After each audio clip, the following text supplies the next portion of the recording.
Hey everyone, my name is Sean Cecil from the Oculus Institute, and today I'm going to teach you which corporate structure you want to use to incorporate your business. Okay, so one thing that I get asked a lot by people who are thinking about going to start their own businesses is they get really concerned about how to set up the corporate structure and the legal stuff and all this other thing. I'm going to answer that question, then I'm going to have a comment on that afterwards. So let's start off with what's the legal structure you want to use.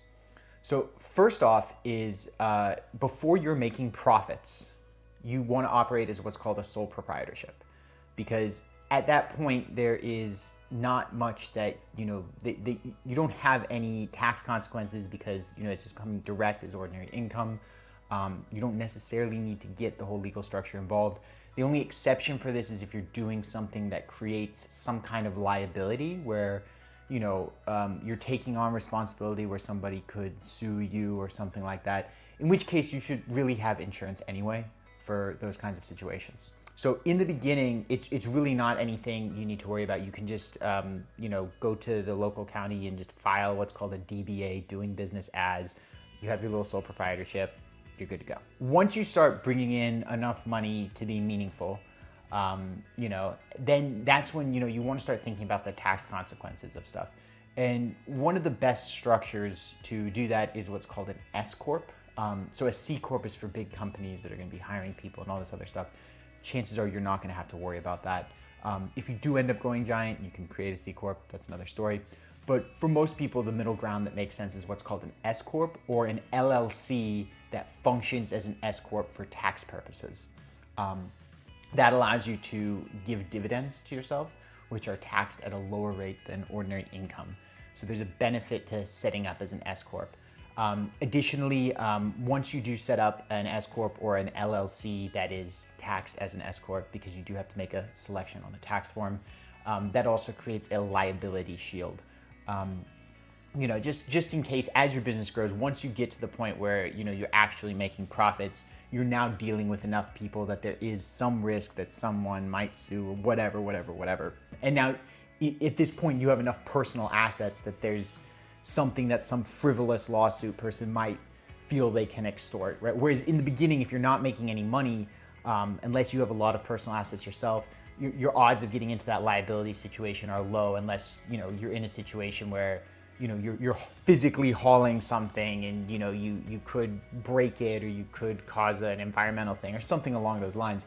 Again, in which case you're going to want to have insurance anyway for that. Normally it's even mandated by regulatory agencies. So generally start off as a DBA, upgrade to an LLC or an S-Corp. Once you're in the range where you're profitable, where you're steadily profitable, that's generally a good time point to do that. If you do get up to the point where you're going to be raising capital, then you can be looking at stuff like a C Corp, right? Especially if a company's going to list on a stock exchange, you can't really list an S Corp on a stock exchange. It doesn't work that way.